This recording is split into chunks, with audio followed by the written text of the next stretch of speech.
Morning, sir. You're Marvin Watts. Yes, ma'am. And Mr. Watts is here in cause number 25 DCCR 1918 and 26 DCCR 0946. Each of those cases previously in court entered pleas of guilty, and each of them to the first-degree felony offenses of aggravated robbery. The agreements were for a cap of 17 years in the institutional division on each of those. I've received the pre-sentence report. Have you both had an opportunity to review the report? We have, Your Honor. I have, Judge. Any additions or corrections? I'm aware, Judge. Yes, Judge. The state would like to call Detective Josh Jackson, please. Detective Jackson? If you'll just kind of slide over a little bit, sir. Right there's fine. Good morning, sir. Sorry I had to wait a little bit. If you'll please raise your right hand. Do you swear or affirm the testimony you're going to give in this hearing will be the truth, the whole truth, and nothing but the truth? I do. Thank you, sir. Ms. Malfino? Thank you, Judge. As the court has already done, would you please take judicial notice of the PSI? I say that specifically towards Detective Jackson's detailed statement therein. And I would just add a little bit of subsequent testimony to that. Sure. Would you please state your name for the record? Joshua Jackson, And how are you employed?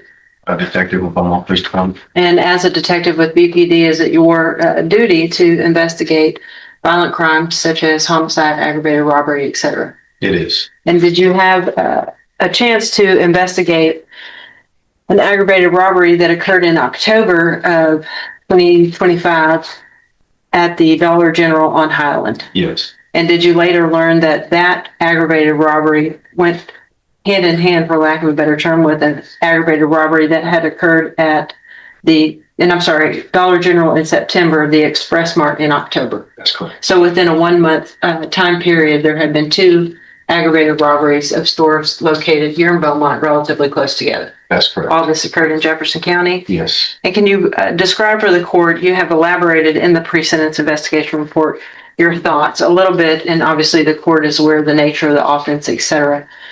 A little bit more about your thoughts for the sentencing hearing before we get to the video.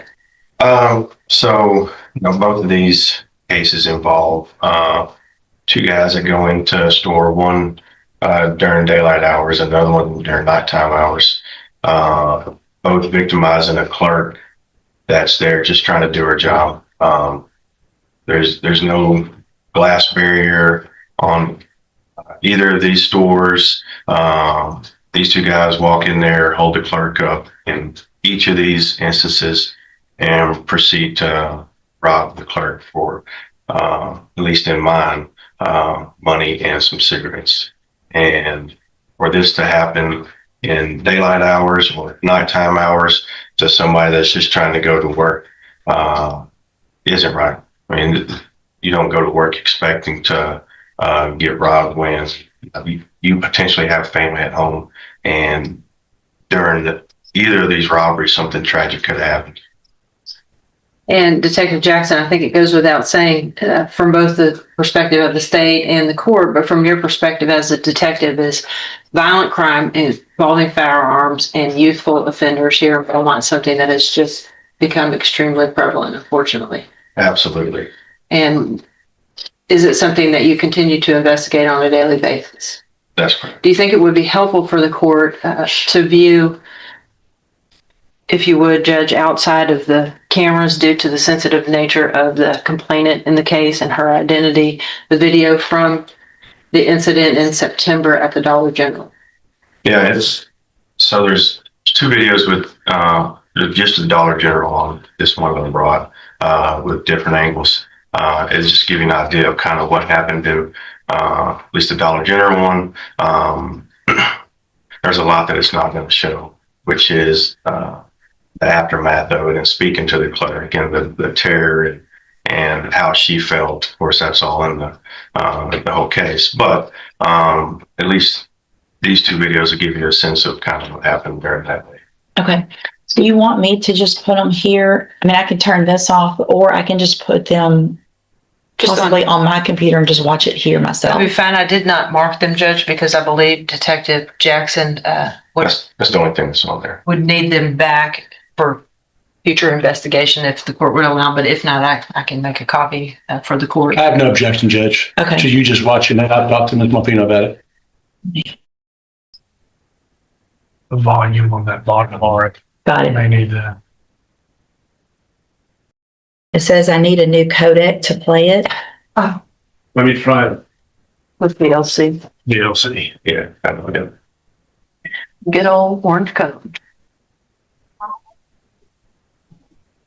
Not very much. Just mainly for Just to look at. video purposes. And there's another one on there that you can play, but you just right click. And it's the same, just two different views. Yes, ma'am. Okay.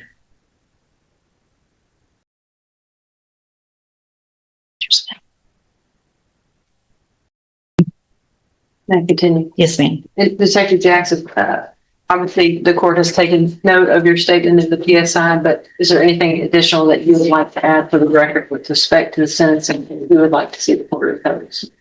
No, I think what I wanted to convey is mainly in that email that I sent. Thank you. I have no further questions. Thank you. Any questions? No questions. Thank you very much for being here, Detective. I appreciate you. Any other witnesses?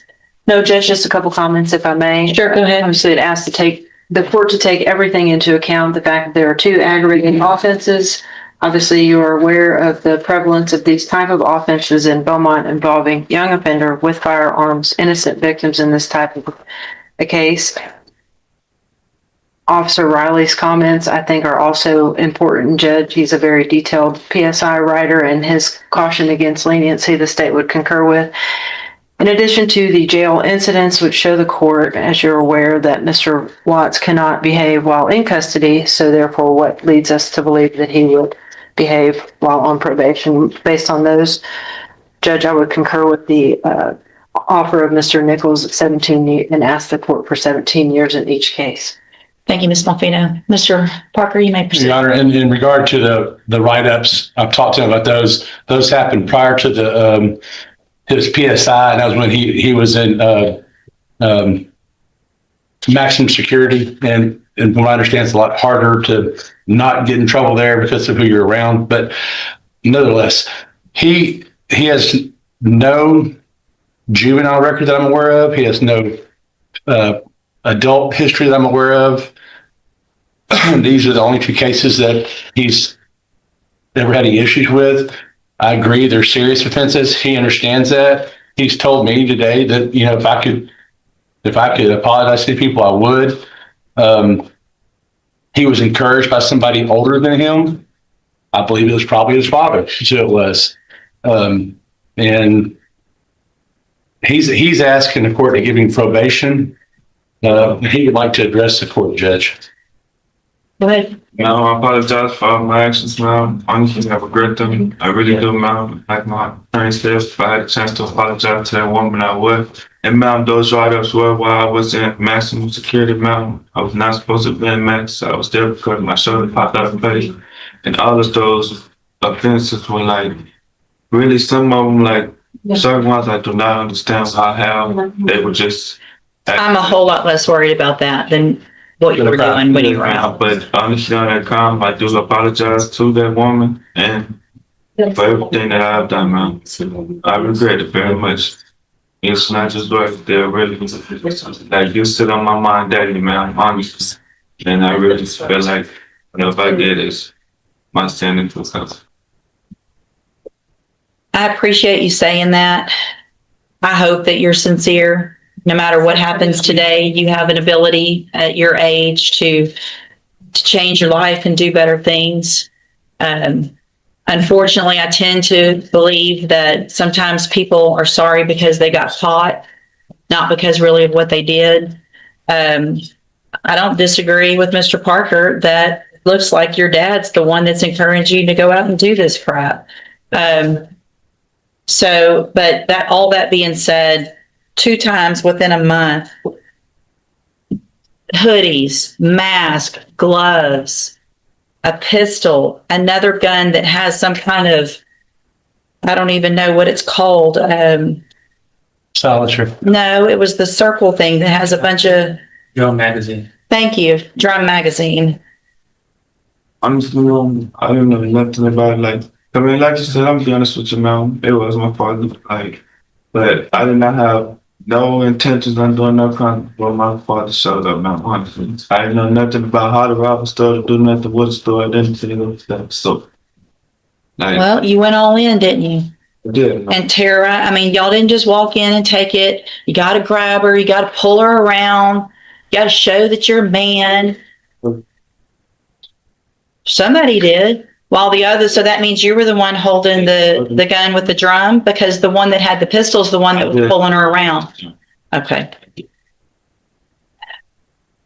At this time, I'm going to, Mr. Watts, find in each of your cases that you entered your pleas of guilty freely and voluntarily.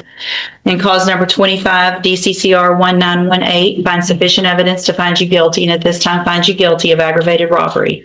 Sentence you to a term of 17 years in the institutional division of the Texas Department of Corrections. There will be an affirmative finding of a deadly weapon in that case, and you will receive credit on it for any time that you've been in custody that the law gives you the right to receive. In clause number 26, DCCR 0946, also find sufficient evidence to find you guilty, and at this time find you guilty of aggravated robbery. Sentence you to a term of 17 years in the institutional division of the Texas Department of Corrections.